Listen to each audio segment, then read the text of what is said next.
Morning friends, আজকে আমরা যাচ্ছি পাঞ্চেত ঘুরতে। এখন বাইকে যাচ্ছি, রাস্তায় আছি। এটা হচ্ছে রাধা গোবিন্দের মন্দির, পাঞ্চেত পাহাড়ের পাদদেশে অবস্থিত। এখন আসছি আমরা রাধারমন মন্দির, পাঞ্চেত পাহাড়।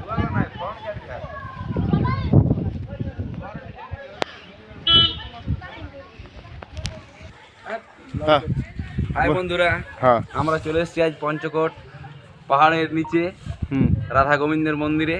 সেখানে আমরা মন্দির পরিদর্শন করলাম এবং বিভিন্ন জায়গায় ঘোরাঘুরি, সমস্ত কিছু ঐতিহাসিক নিদর্শন আমরা দেখার চেষ্টা করছি। কিছু বলতে চাও?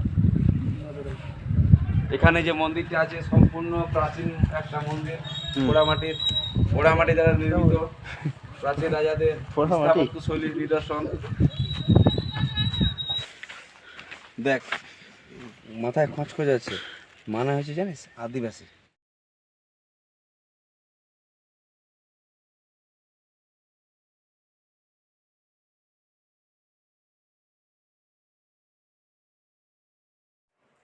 এখানে পুরনো দুর্গের ধ্বংসাবশেষ পাওয়া যায়, যেগুলো খুবই সঠিকভাবে নির্মাণ করা হয়েছে এবং চুন সুরকির ব্যবহার করা হয়েছে। ইটগুলো অনেক দিন টেকসই হয়। আগেকার দিনের যে প্রাচীন মানুষের শিল্পকলা ছিল, এখনকার দিনে তা ধারণাই করা যায় না। খুব সুন্দর।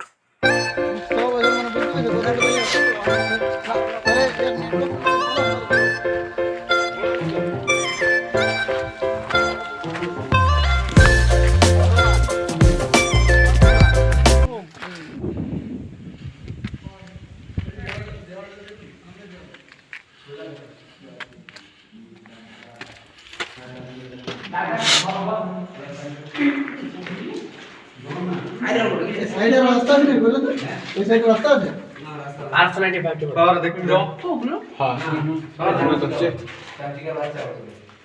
এইগুলা এই সামনে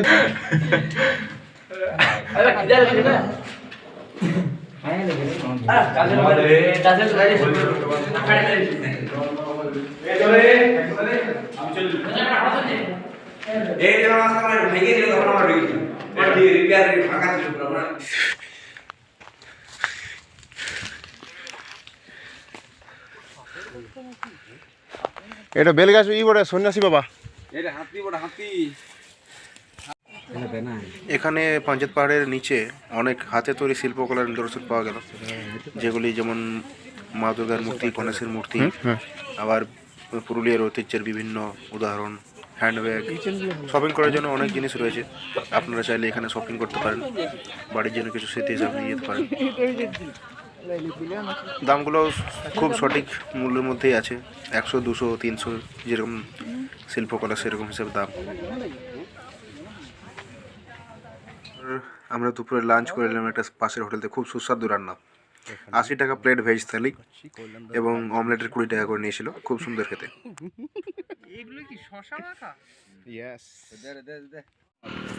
তারপর চলে গেছিলাম আমরা নেক্সট টার্গেট আমাদের পাঞ্চেত ড্যাম। খুব সুন্দর ভিউ, দুর্দান্ত।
হুম